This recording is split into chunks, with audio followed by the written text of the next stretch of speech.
अस्सलाम वालेकुम नाज़रीन, क्रिटिकल टॉक में खुश आमदीद। नाज़रीन, तारीख़ हिकु अहिड़ो मौज़ू आहे जेको तमामु घणो डाइवर्स आहे। वैसे ॾिठो वञे त तारीख़ में जेका असां वटि मौजूदु जेका रिटन डॉक्यूमेंट आहे, जेका डॉक्यूमेंटेड तारीख़ आहे, उन लाइ इहो चयो वेंदो त इहा जेका फ़ातिहनि जी तारीख़ आहे, छो त उहा तारीख़ जेका आहे उहा इन्वेडर्स जे अंडर हुन जेको आहे उन्हनि जे लिखी वई, उन जे हेठां जेको उन्हनि जे जेको आहे केयर में लिखी वई। लेकिन असुल जेका तारीख़ आहे उहा मज़लूम जी तारीख़ आहे। उहा मज़लूम जी तारीख़ अॼु ताईं सही तरीक़े सां पहुची न सघी आहे। इन जे करे जेका history the untold, history the undiscovered जेका तारीख़ अञा ताईं उहा पुगी न आहे, उन जे बारे में असां हिन प्रोग्राम में ॻाल्हाईंदासीं। ऐं फॉर्चुनेटली असांखे हिन प्रोग्राम में जॉइन कयो आहे the historian and the most working man on the practical on the victimised history, Salman Rashid साहब। सलमान साहब, so humbled for joining me. Thank you. जैसे मैंने बताया ना, history the untold, so we have to fold. तो वो बताएं हमें कि रिसेंट हिस्ट्री में जिस तरह से लगता है कि आफ्टर द पार्टीशन और बिफोर द पार्टीशन बहुत सारी कहानियां जुड़ी हैं पार्टीशन से, लेकिन जो डी कल्चराइजेशन का फैक्टर है, ये खिता जिसमें ये पाकिस्तान के नाम पे रेड क्लिफ ने डिमार्केशन की थी, उस डिमार्केशन के अंदर मल्टी कल्चरल एक फैब्रिक है। उस एथनो फैब्रिक में बहुत सारे कल्चर्स का मौत आया। जो लीस्ट डिस्कस्ड और लीस्ट अंडरस्टूड कल्चर है वो पंजाब का कल्चर है। हर कोई कहता है पख्तूनों ने लॉस किया, सिंधी कहते हैं हमने लॉस किया, पंजाबी कभी नहीं। मतलब उन्होंने बताया कि पंजाब ने कितना लॉस किया इन अ सेंस ऑफ डीकल्चराइजेशन। पंजाब ने सिर्फ नुकसान उठाया जी, और किसने उठाया? देखिए, हमने तो कई तरह से नुकसान उठाया। जानें हमने दी, वो खा हिंदू सिख पंजाबी थे या मुसलमान पंजाबी थे, जानें हमने दी। 2 मिलियन जानें कोई छोटी जान नहीं होती जी, 2 मिलियन जानें बहुत होती हैं, 20 लाख। फिर जो मुसलमान पंजाबी थे उनका जो बड़ा नुकसान हुआ ना, वो ये कि इनसे तो बोली, माँ बोली जो थी पंजाबी, वो पहले ही छीन ली गई थी ना।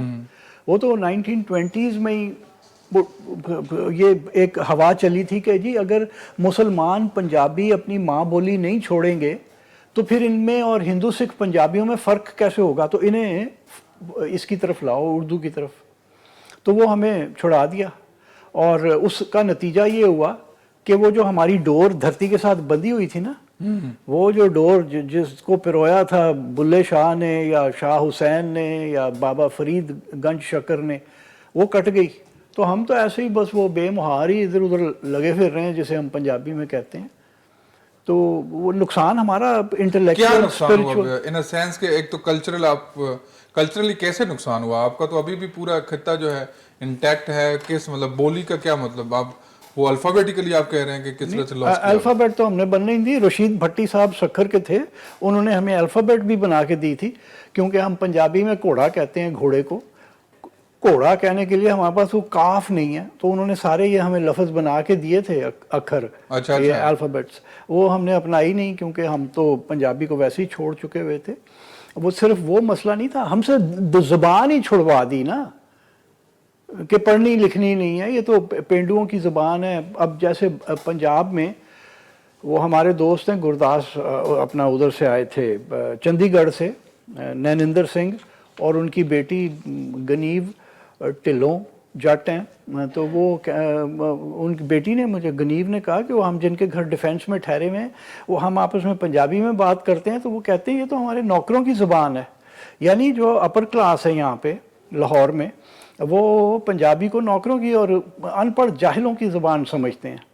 नहीं, फिर आपको इसको पार्टीशन से कैसे जोड़ते हैं? मतलब क्या ये पार्टीशन के बाद हुआ या पहले से ही? मतलब आप 1920s तक की बात कर रहे हैं? ये 1920s में चालू कर दिया था ना काम, कि हमें अलहदा करना है हिंदू सिख पंजाबियों से, तो उसके लिए ये किया गया। उसके बाद तो फिर हवाई वो थी। नहीं, वैसे अगर देखा जाए तो इसकी जड़ें रंजीत सिंह ने नहीं डाली थी यहाँ पे, सिख और मुसलमान को डिवाइड करने वाली। नहीं, रंजीत सिंह की फ़ौज में कितने मुसलमान थे? उसका जो फ़ौज तोप खाने का ब्रिगेडियर था वो एक मुसलमान था। اور اس کا بھتیجا جو تھا شاہ محمد، اس نے وہ جنگ نامہ لکھی ہے جس میں وہ بات کرتا ہے کہ جی یہاں تو بڑا ایکا تھا اور کس طرح انگریزوں نے ڈیوائڈ ڈالی. اچھا تو یہ ڈویژن جو ہے وہ 1839 کے بعد ہوئی ہے. 1839 میں کیونکہ پنجاب انویڈ ہوا تھا فرسٹ ٹائم، یا 49 کی بات کر رہے ہیں؟ 49 میں. 49 39 میں تو مہاراجہ کی فوتیدگی ہاں ہوئی. فوت کی تو کیونکہ اس کے بعد ہی ڈی سویلائزیشن ہوئی تھی. اچھا ویسے اب مطلب اس کے بعد انگریزوں نے آ کے کس طرح سے پنجاب کو پینیٹریٹ کیا؟ وہ جو فوج تھی وہ تو ایک متحد ملٹری، ایک فرسٹ وہ ایک آرگنائز ملٹری تھی پنجاب کی جو اس کو ملی، تو اس کو ڈیوائیڈ کرنے کے لیے مطلب کیا انہوں نے کوئی مذہب کا ٹول کھیلا اس وہاں پہ؟ اس میں وہ جو آرگنائز فوج تھی وہ تو سکھوں کی فوج تھی. ہاں مہاراجہ رنجیت سنگھ کی جو فوج تھی، جب وہ ڈی موبلائز ہو گئے مہاراجہ کے فوت ہونے کے بعد اور پنجاب فتح ہونے کے بعد 1849 میں، تو وہ تو بیچارے جنگلوں میں ادھر ادھر گھوم پھر رہے تھے. زمینیں تھیں لیکن نہریں تو ابھی بنی نہیں تھیں، تو کرنے کو کچھ نہیں تھا، لوٹ مار بھی کرتے ہوں گے. انگریزوں نے کہا کہ جو ایسٹ انڈیا کمپنی کی فوج ہے اس کے اندر ہمیں یہ بھرتی کرنے چاہیے بندے، یہ ٹرینڈ فوجی ہیں، اور یورپینز نے انہیں ٹرین کیا ہوا تھا. فرانس سے آئے ہوئے تھے سارے جرنیل، مہاراجہ کے 5 جرنیل تھے وہ وہاں سے فرانس سے آئے ہوئے. نیپولین بوناپارٹے کے اس وہ نیپولین کی شکست کے بعد وہ بیچارے نکل پڑے اپنی قسمت آزمانے کے لیے. تو کرتے کرتے مہاراجہ کی فوج میں پہنچ گئے اور وہ یہاں پہ اس کے بندے ٹرین کیے. تو وہ تو ٹرینڈ تھے، وہ تو انگریزوں نے اپنی ایسٹ انڈیا کمپنی کی فوج میں لے لیے. اور جو دوسرے لوگ تھے وہ ہندو مسلمان، وہ پہلے سے ہی تھے ایسٹ انڈیا کمپنی کی فوج میں. جب بغاوت ہوئی ہے تو سکھوں نے نہیں بغاوت کی تھی، جسے بغاوت کہتے ہیں، جو جنگ آزادی 1857 کی جو جنگ آزادی تھی، اس میں ہندو اور مسلمانوں نے وہ کھڑے ہوئے تھے انگریزوں کے خلاف. ٹھیک ہے، اور سکھ جو تھے وہ دوسری سائڈ پہ انگریزوں کے ساتھ تھے. تو جب وہ ختم ہو گیا اور توپوں کے ساتھ ہمارے باپ دادوں کو اڑا دیا انہوں نے اور سب کچھ ہو گیا، تو پھر انگریزوں کو پڑے پسو کہ یار ابھی تو یہ صرف 2 لوگ اکٹھے ہوئے تھے، اگر سکھ بھی ساتھ مل گئے تو یہ تو ہمیں ہمارا یہاں سے ہوجو مالو کر کے ہمیں باہر نکالیں گے. تو وہاں پھر وہ 2 نیشن تھیوری کی ضرورت پڑی. تو انوینشن وہاں سے شروع ہوئی تھی. ہاں 1857 کے بعد 2 نیشن تھیوری کا وہ ایک چلیں سر وہ تو ایک الگ بات ہے. لیکن اس طرح سے ہم بعد میں دیکھتے ہیں کہ کیا آپ ابھی بھی ویسے اگر دیکھا جائے تو رنجیت سنگھ پنجاب کا ہیرو نہیں ہے؟ تو پھر کیوں نہیں مانتے؟ وہ مسلمان نہیں نا تھا، غلطی اس کی ہے. نہیں مطلب ابھی بھی جس طرح سے اب وہ ہوا ہے ریوائیول ہو رہا ہے پنجاب میں، سنے ابھی کچھ ریوائیول آف تھاٹ یا ریوائیول آف وہ ہو رہا ہے، تو اس میں رنجیت سنگھ کو کس طرح سے دیکھ رہے ہیں آپ؟ اب بدلنا شروع ہو گیا تھوڑا بہت. مہاراجہ رنجیت سنگھ کو بڑا آدمی ماننا شروع ہو رہے ہیں لوگ. جیسے پہلے تو بالکل ہی ریڈیکیول کیا جاتا تھا نا، کانا رنجیت سنگھ کانا یہ کہہ کے لوگ بات کرتے تھے. مہاراجہ کی ایک آنکھ خراب تھی بچپن میں چیچک کی وجہ سے، کبھی کسی نے اس کی انٹیلیجنس کے اوپر بات نہیں کی تھی، اس کی دلیری پہ بات نہیں کی تھی، اس کی جرنیلی پہ بات نہیں کرتے تھے لوگ. اب لوگ ماننا شروع ہو گئے ہیں کہ نہیں جان تھی بندے میں، ایسا ہی نہیں تھا، ایویں ہی نہیں بن گیا سی. نہیں وہ ہیرو کیسے تھا؟ مطلب آپ نے اس کو جیسے ہم بات کرتے ہیں کہ he was the first ruler who united the Punjab. Punjab ویسے ایک مجھے یہ بتائیے گا بات کہ جو پنجاب لفظ ہے آپ بتا رہے تھے کہ اس کا کوئی الگ جو لوکل میننگ پنجاب کی، پہلا پرانا نام کیا تھا پنجاب؟ وحیق نام تھا پرانا. تو وہ جو ہے نا اصل میں یہ کس نے دیا تھا پنجاب لفظ؟ یہ پنجاب تو دیکھیں جب کبھی فارسی یہاں بولی جاتی ہوگی. اب فارسی پہلی بار آوستن جب یہ سائرس یا ڈیریس دا گریٹ کا زمانہ تھا تو انہوں نے یہ، ہم اس کی 17ویں میں تھے ایران کی فارس کی سلطنت کی، تو اس میں ہو سکتا ہے تھوڑا سا فارسی کا اثر آ گیا ہو، لیکن بعد میں کب زیادہ بڑھنا شروع ہوا میرا خیال ہے کہ وہ ساسانیوں کے دور میں کچھ تھوڑا سا اثر فارسی کا بڑھا ہوگا. تو یہ پنج آب یہ تو اس کا فارسی کا لفظ ہے، اور یہ ریکارڈڈ کہیں نہیں ہے کہ وہ ہمیں کیا کہتے تھے. ٹھیک ہے، میرا نہیں خیال کہ فردوسی نے بھی جو ذکر کیا ہے لڑائیوں کا شاہنامے میں، اس میں پنجاب کا لفظ نہیں ہے. جو پہلی دفعہ آپ پنجاب کا لفظ پڑھتے ہیں نا، وہ آپ کو پتہ چلتا ہے اپنے ابن بطوطہ سے. وہ چونکہ عربی آپ کہہ اسپیکنگ، رہے تھے وہ جلد بھی آپ نے وہ ہائی لائٹ کی ہوئی ہے، پورا لکھا ہوا ہے. جو میرے پاس ہے انگریزی میں ٹرانسلیشن ہے 3 والیومز میں. وہ اس میں جو لفظ ہے وہ بنجاب کہتا ہے، کیونکہ پے نہیں نا بول سکتے عرب، تو وہ عربی اسپیکنگ تھا تو وہ بنجاب اس نے لکھا، اسی طرح سے انہوں نے ٹرانسلیٹ کر دیا انگریزی میں. تو یہ اصل لفظ تو ہمارے دیش کا تھا واہیک، یعنی واہی کرنے والوں کا، ہاریوں کا، حالیوں کا اچھا، دیش. تو پھر مطلب کیا یہ رنجیت سنگھ کی جو ہیرو شپ، کیونکہ ہم آگے بھی چلیں گے پٹھان اور پھر اس طرح سے پھر ہم لوکل سندھ پہ بھی آتے ہیں، تو یہ ہیرو کیوں مانا جاتا ہے پھر پنجاب کے first the ruler who united the Punjab, اور کچھ اور اس سے پہلے بھی تو تھے مغل سے اور یہ سارے؟ ہاں، پنجاب ایسے ٹوٹ پھوٹ کا میرا خیال ہے کبھی شکار نہیں تھا کہ سرداریاں ہوں اور وہ آپس میں ایک دوسرے کے ساتھ لڑائی جھگڑائی کرتے رہیں. یہ ایک کوہیسو سا ہی ملک تھا، ہر کوئی مطلب کھانے پینے کو ٹھیک ٹھاک تھا، مطلب کوئی اتنی پریشانی چنتا نہیں تھی. لیکن مہاراجا نے یہ کیا نا کہ وہ پورا ایک ملک بنا دیا. وہ وہاں کرنال سے لے کے، بلکہ اس سے بھی پرے سے کشمیر سے لے کے ملتان تک، اور پشاور سے لے کے یہاں تک، یہ سارا ایک دیش مہاراجا رنجیت سنگھ کے دور میں ہوا، بہت صدیوں کے بعد. اس سے پہلے کس کا رول تھا وہ؟ پہلے اگر آپ پیچھے چلے جائیں تو جو اپنا چندر گپت موریہ کا دور تھا.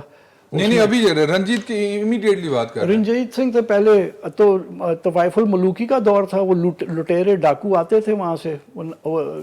نادر قلی، وہ ایک ترک تھا، نادر علی شاہ، نادر شاہ، اس کا اصل نام تو نادر قلی تھا نا. اچھا اچھا، ہاں، یعنی علی کا غلام. اچھا، نادر علی کو کہتے تھے، حضرت علی کو، اور قلی کا مطلب غلام. نادر قلی ترک تھا. وہ لوگ پٹھانوں کو نہیں پتا کہ وہ پٹھان نہیں تھا. اچھا، وہ پٹھان نہیں تھا؟ نہ پٹھان نہیں تھا. پھر یہ جو احمد شاہ سدوزئی جس کو کہتے ہیں، احمد شاہ ابدالی بھی کہتے ہیں، یہ اس کا دور تھا کنٹمپریری. پھر مغل آتے ہیں.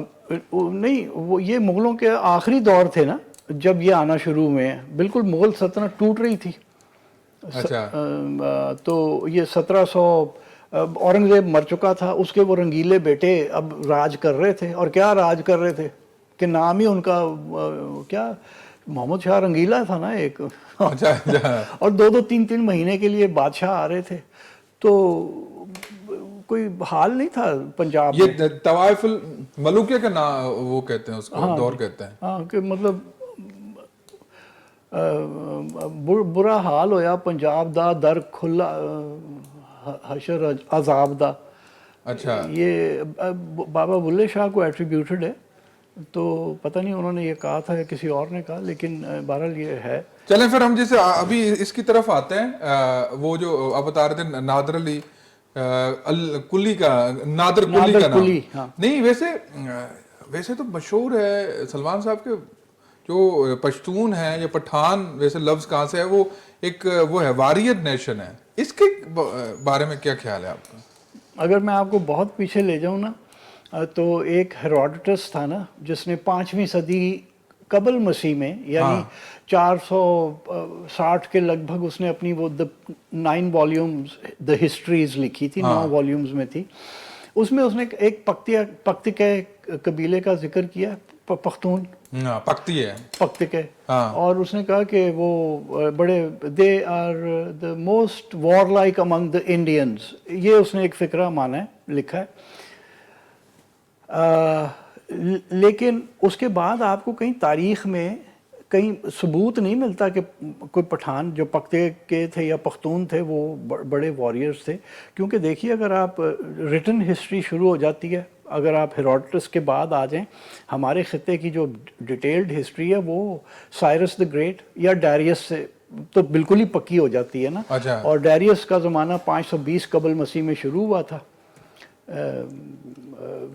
بلکہ ہیروڈوٹس تو بعد آیا, وہ تو 460 میں لکھ رہا ہے, اچھا کیونکہ وہ ڈاریس کا بھی ذکر کرتا ہے. تو اس میں یہ جو خیبر پختونخوا ہے ہمارا علاقہ, پنجاب ہے پورا, سندھ, بلوچستان اور سارا افغانستان, یہ ان کی سلطنت, ہخامنشی سلطنت کا حصہ تھا.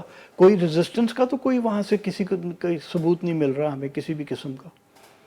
ٹھیک ہے جی, یہ 250 سال ان کی سلطنت رہی ہخامنشی, اس میں کوئی ریزسٹنس نہیں تھی. الیگزانڈر آیا, اس نے آ کے یہ ساری سلطنت ڈسمینٹل کر دی, اور پھر الیگزانڈر کے وہاں پہ وزیر شزیر وہ چھوڑتا ہوا آیا افغانستان میں, تو وہاں پہ بھی کوئی ریزسٹنس نہیں ہے. اب پٹھان کہتے ہیں جی ہم نے اس سے پیسے لے کے اسے خیبر پاس سے گزرنے دیا تھا. ایک تو پٹھانوں نے ہسٹری نہیں پڑھی, وہ خیبر پاس سے تو آیا ہی نہیں. اچھا, وہ تو باجوڑ پہنچا سیدھا, کناڑ ندی کے ساتھ ساتھ باجوڑ آیا. اس کے 2 جرنیل ہیفائسٹن اور کریٹراس ادھر سے خیبر پاس سے آئے, لیکن ہسٹری میں کہیں بھی نہیں ہے کہ وہ ڈر گئے اور انہوں نے کہا مائی باپ پیسے لے لو ہمیں گزر لینے دو. ایسی تو کوئی بات نہیں ہے. ایران میں جب تھا نا الیگزانڈر, تو اکسیائی ایک قبیلہ تھا, وہ ان کے پاس بھی ایک ماؤنٹن پاس تھی. الیگزانڈر نے ادھر سے گزرنا تھا, انہوں نے کہا پیسے دو تو ہم چھوڑیں گے. انہوں نے کہا اچھا پیسے چاہیے. اس نے پیچھے سے بندے بھیجے, ایسا پھڑکاس لگائی نا ان کی. کون سا ٹرائب بتا رہے ہیں آپ؟ اکسیائی, UXII. اکسیائی, اچھا. تو یہاں پہ بھی یہی ہونا تھا اگر یہ کہتے ہمیں تو چلیں آگے آ جائیں, اس کے بعد پھر کوئی اچھا پھر آپ آگے چلتے جائیں. الیگزانڈر کی سلطنت ٹوٹی تو چندرگپت موریہ کا دور تھا. کابل اور قندھار, بامیان, یہ سارا چندرگپت موریہ کی سلطنت کا حصہ تھے. 120-25 سال وہ رہی. پھر انڈو گریکس آ گئے.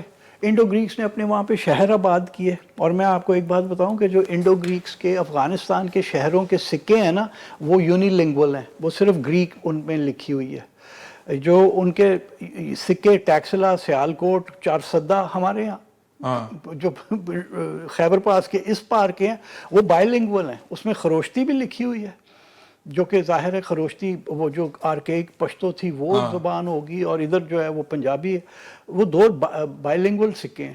اس کا مطلب ہے کہ کوئی کچھ بات پتہ چلتی ہے کہ وہاں وہ کہہ رہے تھے کہ یار یہ جانگلی لوگ ہیں, ان کو کیا ہے کہ ہم جو مرضی سکہ داخل کریں, ادھر منٹ کریں. ادھر آ کے انہیں پتہ انڈو گریس کے بعد جو اس کے بعد کو عربائزیشن, نہیں, انڈو گریکس کے بعد آئے سیتھینز. انہوں نے بھی کہیں کوئی ہمیں ذکر نہیں ملتا کہ پٹھانوں نے ریزسٹ کیا. پھر پارتھی آئے, پھر کوئی ریزسٹنس نہیں ہے. ان کے شہر آباد ہیں, ان کے کھنڈرات ہیں وہاں پہ. پھر ساسانین, کشان آئے, ساسانین آئے, پھر عرب آ گئے. تو پھر مطلب کوئی وہ نہیں تھی. جو پٹھانوں کی جو سب سے پہلی جو ریزسٹنس کی داستان ہے نا, میر وائس ایک قندھار میں تھا, اس نے صفوی, اور وہ اپنے نور محمد کلہوڑا کا زمانہ تھا یہاں پہ سندھ میں. اچھا اچھا, ہاں. میر وائس نے اس زمانے میں وہ جو صفوی بادشاہ تھا ایران کا, اس کے خلاف بغاوت کی. وہ واحد ریزسٹنس کی داستان مجھے تو ہسٹری میں وہ ملی, اگر کسی اور کو پتا ہے تو وہ ہمیں دکھا. میر وائس نے وہ شعر بھی جو بتا رہے تھے نا آپ, کیا لکھا تھا کوئی کہ کوئی وہ ملا, مطلب کابل کے حوالے سے کچھ, میر وائس کا شعر مشہور نہیں ہے کہ وہاں پہ کچھ مطلب برٹشرز کے حوالے سے کچھ اس کا مشہور ایک شعر ہے, مجھے یاد نہیں آ رہا. تو اس نے وہ جو برٹشرز کا کچھ پیچھے سے کچھ چھوٹ گیا تھا, گھوڑے بوڑے یا کچھ اس طرح سے کچھ سامان جو تھا, تو ان کا کوئی ہے. اس وقت انگریز نہیں تھے افغانستان. ہاں سوری انگریز, ہاں ان کو الگ ہے وہ. ہاں, کیونکہ وہ ابھی اتنے اگے نہیں تھے انگریز. ہاں, یہ نورمند والی. ہاں, تو پھر انگریزوں نے مطلب ان کو اتنا اوپر کیوں چڑھایا, گریو یارڈز آف دا امپائرز. دیکھیے وہ یہ ہوا تھا کہ انگریزوں کو اتنے کو لتر مارے نا پٹھانوں افغانوں نے کابل میں. 14,000 کی فوج تھی, اس میں سے صرف ایک ڈاکٹر بچ کے زندہ واپس آیا. سارے بیوی بچے بندے سب کوئی قتل ہو گئے, کوئی نہیں بچا. ٹھیک ہے, تو ایک بندہ بچ کے آیا. تو اتنی بڑی فوج کو اس طرح سے مار پڑے, تو پھر وہ ظاہر ہے اپنی خفت چھپانے کے لیے انہوں نے کوئی تو داستان ایجاد کرنی تھی. تو انہوں نے کہا کہ نہیں, ایجاد کر دو کہ یہ ہم پہلے نہیں تھے جنہیں جوتے پڑے ہیں یہاں سے. گریو یارڈ آف امپائرز اس کا نام لکھ دو. اب سارے فلموں میں بھی یہ فکرہ استعمال ہو رہا ہے, ہر کوئی ڈفر ہے, سوچتا کوئی نہیں ہے کہ کون سی گریو یارڈ آف امپائرز. اس سے پہلے تو کوئی ان کی کوئی فائٹنگ کی نہیں ملتی. عربوں کے ساتھ بھی ان کا کوئی اتنا فائٹ نہیں تھا. عرب یہاں سے آنے سے پہلے وہاں آئے تھے یا یہاں پہلے سندھ میں آئے تھے؟ बस साथ के साथ ही पहुंच गए होंगे वो उधर, थोड़ा पहले सिंध में आ चुके हुए थे। अच्छा, और ये मंगोल के साथ क्यों जोड़ते हैं? पठान वैसे वे हैं कि इंडो आर्यन है? ये तो प्योर इंडो आर्यंस हैं, मंगोलों के साथ इनकी कोई जुड़त नहीं है, बिल्कुल नहीं। बड़े इनकी ज़बान आर्याई ज़बान है, पश्तो जो है वो एंशंट आवेस्टन जो फ़ारसी की पुरानी है क्या कहते हैं वर्जन, उससे डिराइव हुई है। और ये एरियन लोग हैं। ये लफ्ज़ जो है खान, हाँ, ये तो पश्तो का है भी नहीं। अच्छा, हाँ तो और क्या, ये तो मंगोलियन ज़बान का लफ्ज़ है जिसका मतलब सरदार या बादशाह। तो ये इस वजह से, अच्छा फिर भी इसी वजह से तो ये खान हम समझते हैं कि ये वो है मतलब पश्तो लफ्ज है। हाँ, ये वो पठानों ने इस्तेमाल करना शुरू कर दिया ना, मुतासिर हुए होंगे मंगोलों से, उनकी हरकतों से, तो इन्होंने कहा कि जी चलो हम भी अपने आप को खान लिखते हैं। लेकिन चूंकि पता नहीं कितना रिटन लिटरेचर है पश्तो का, मैं चूंकि पश्तो पढ़ नहीं सकता इसलिए मुझे नहीं पता, लेकिन आपको मुझे यकीन है कि तुर्कों के आने से पहले, क्योंकि तुर्कों में भी खान इस्तेमाल होता था, वो भी तो मंगोलियन से ही डिराइव हुई है ज़ुबान, तो वहाँ से तुर्कों से मुतासर होके 11वीं सदी के शुरू में इन्होंने भी खान का लफ्ज़ इस्तेमाल शुरू कर दिया। अच्छा, तो फिर अब हम आते हैं सिंध पे, क्योंकि ये कल्चर, अच्छा अब सिंध का जो एथनिकली एक वो है, जैसे वही है कि हम कहते हैं कि राजा दाहिर ने बड़ा मतलब एक जो रिटन हिस्ट्री है उसके हवाले से एक वो है कि Arabs was the saviors. Do you really think Arab was saviors? नहीं, क्यों? ये तो यहाँ पे जुल्म कर रहे थे राजा दाहिर यहाँ पे, और फिर तो वो जो है ना अरब की चीखें पुकारे हैं यहाँ से जो गई वो उन्होंने उनको पुकारा। पता नहीं कौन सा लाउड स्पीकर लेके चीखें लोग मार रहे थे कि उधर तक पहुंच रही थी। ओ भाईजान, कोई राजा दाहिर जुल्म नहीं कर रहा था। आप जो मर्जी दास्तानें बना लें, जो भी जो कामयाब लुटेरा होता है ना, वो जो मर्जी दास्तान बना ले, जैसे नादिर शाह या ये अपना अहमद शाह, ये जो कि जी हमें अच्छा तुमने ये नहीं किया, हम आ रहे हैं तुम्हें मारने के लिए। ये यहाँ पे हमारे पास इतनी बड़ी सिंध में फ़ौजें नहीं थी तो वो होता रहा। अब तो वो भी जो मर्जी कहें कि जी हमें तो चीख सुनाई दी तो हम आ गए।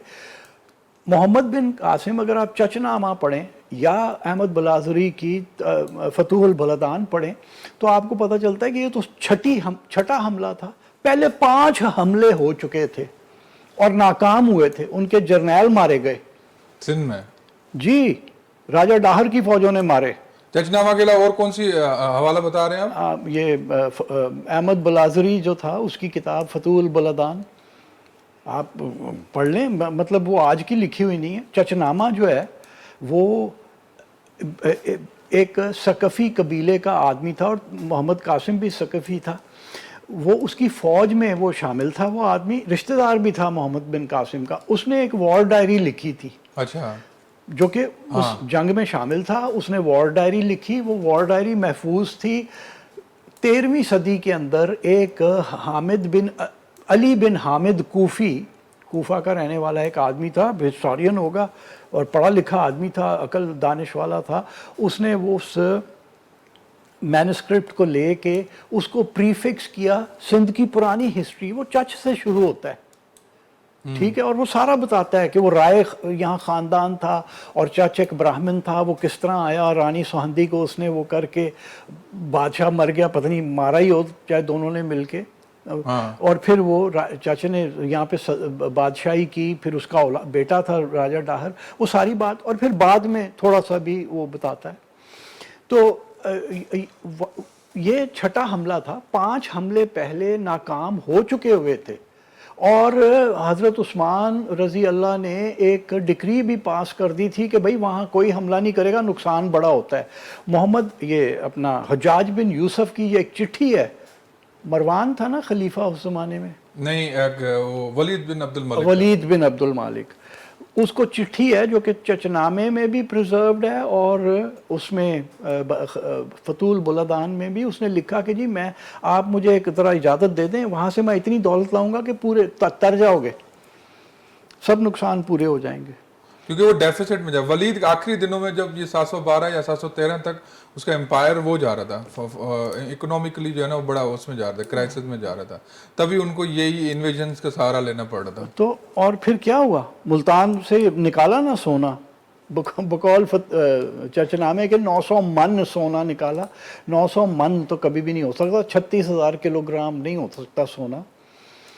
होगा वैसे मतलब जिस तरह से हम देखते हैं एक तो आपने चचनामा बताया, दूसरा दोबारा फतूहुल बुलदान, फतुल बुलदान। वैसे तारीख तबरी और उसमें फेरोजी में जिक्र नहीं आता है इनका? वो मैंने दोनों नहीं पढ़ी, इसके हवाले से तबरी नहीं मैंने पढ़ी, मैं ये दो किताबें मैंने पढ़ी। इसमें क्लियरली यही लिखा हुआ है कि ये छठा हमला था और शिकस्त याफ्ता होकर बिल्कुल। अच्छा, फिर राजा डायर की शिकस्त का क्या रीजन था?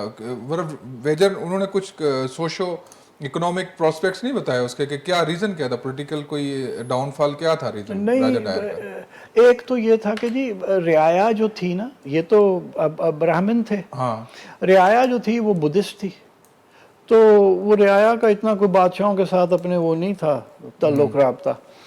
लेकिन देखिए किसी एक फौज ने तो हारना होता है, अगर पहले 5 अरब फौजें हार गईं तो फिर ये कुछ सीख के ही आए होंगे ना, तो कि अब हमने किस तरह जाके लड़ना है। और लोकल सपोर्ट की बात कर रहा हूँ। लोकल सपोर्ट राजा डाहर को इतनी नहीं थी सिवाय फौज के, और हो सकता है कि जो ये बुद्धिस्ट थे वो उनकी कोई थोड़ी सी सपोर्ट हो, अरबों को वो रिकॉर्डेड नहीं है जहाँ तक मुझे याद है इसमें चचनामे में या फतूल बुलदान में। अच्छा, उसके बाद वैसे एक इस्लामाइजेशन तो बाद में होती है, वैसे आपको क्या लगता है, कभी कभार मेरे जहन में सवाल होता है कि जो असल जो डाउनफॉल हुआ है सोसाइटी में, जो in a sense of the long term depression, आप एज हिस्टोरियन सिंध की मैं बात कर रहा हूँ, आपने सिंध में बड़े घूमे फिरे हैं, ये जो ग्लोरी थी इन अ सेंस ऑफ एक हारमोनियस सोसाइटी, फिर एक अचानक एक रजत पसंद और उसमें चली जाती है सोसाइटी, आपको क्या लगता है कहाँ से डाउनफॉल, अगर आप एज हिस्टोरियन हमें बताएं, शुरू हुआ है? देखें वो तो वाज़ेह है कि वो ज़िया के ज़माने में शुरू हुआ। वो जब मदरसे बनाने शुरू किए उस किस्म के, और वो सारा कुछ, अब नाम लेने की ज़रूरत नहीं है जी, लेकिन हमें पता है यहाँ पे तो कल्चर और था ना, ये तो कलंदर लोग थे।